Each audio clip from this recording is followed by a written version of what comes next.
Hari Jumat, alhamdulillah, perbanyak salawat kepada Nabi Muhammad Sallallahu Alaihi Wasallam. Ada yang bilang Nabi itu kan orangnya lembut, orangnya pemaaf, orangnya tidak mudah tersinggungan. Jadi kalau seandainya Nabi dihina, ya Nabi nggak akan tersinggung dan pastinya akan memaafkan orang-orang yang menghinanya. Benar, itu kan Nabi. Tapi kita kan bukan Nabi.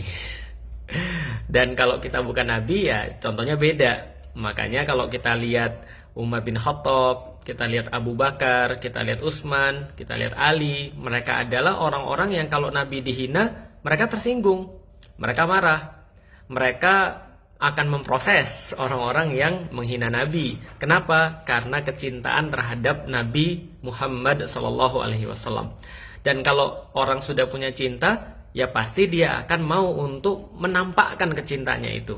Ya masa sih kalau seandainya bapak kita dihina aja kita marah, lantas Rasulullah SAW dihina kita nggak marah. Ini kan ada sesuatu kelainan. Terus ada yang bilang, enggak, kalau bapak gue dihina gue juga nggak marah. Ya terserah lo deh, ya berarti itu ada masalah sama lo, bukan sama gue. Yang berikutnya ada lagi yang bilang, itu kan bukan karikatur Nabi, kan mereka nggak pernah ngeliat Nabi, kalian juga nggak tahu Nabi, jadi ya ngapain tersinggung, itu kan bukan karikaturnya.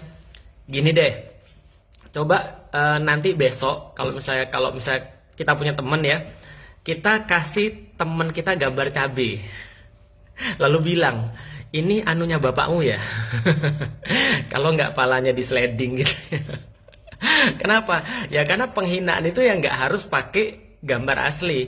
Lagian kalau seandainya itu gambar asli ya nggak ada masalah, gitu loh maksudnya. Tapi kan justru karena tidak ada satupun yang bisa menyamai Rasulullah, justru itulah kemudian ketika digambarkan, apalagi digambarkannya dengan yang sangat ekstrim gitu ya, dengan sangat menjijikkan, dengan sangat misframing itu, maka ini menjadi masalah besar.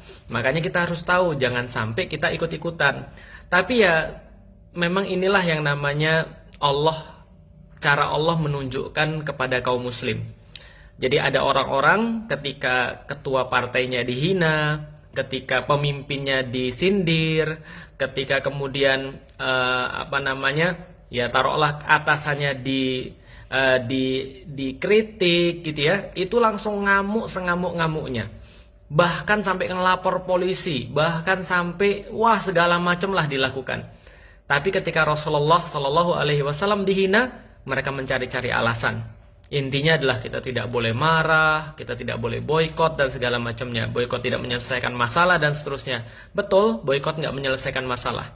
Tapi itu adalah yang paling ringan yang kita bisa lakukan ketika kita merasa sayang pada Nabi Muhammad Shallallahu Alaihi Wasallam yang sekarang sedang dihina terang-terangan oleh Perancis dan pejabat-pejabatnya dan pemimpinnya tentunya. Nah karena itulah teman-teman sekalian, harusnya kita mikir, dan harusnya ketika kita mencintai Rasulullah Sallallahu Alaihi Wasallam, kita melakukan apapun yang kita bisa. Dan yang paling ringan adalah dengan memboikot produk-produk yang kita bisa boikot. Nah ini yang kemudian harus kita tahu. Allahumma sholli ala Sayyidina Muhammad. Mudah-mudahan senantiasa kita mencintai Rasulullah, karena itu adalah bagian daripada cinta pada Allah Subhanahu Wa Taala.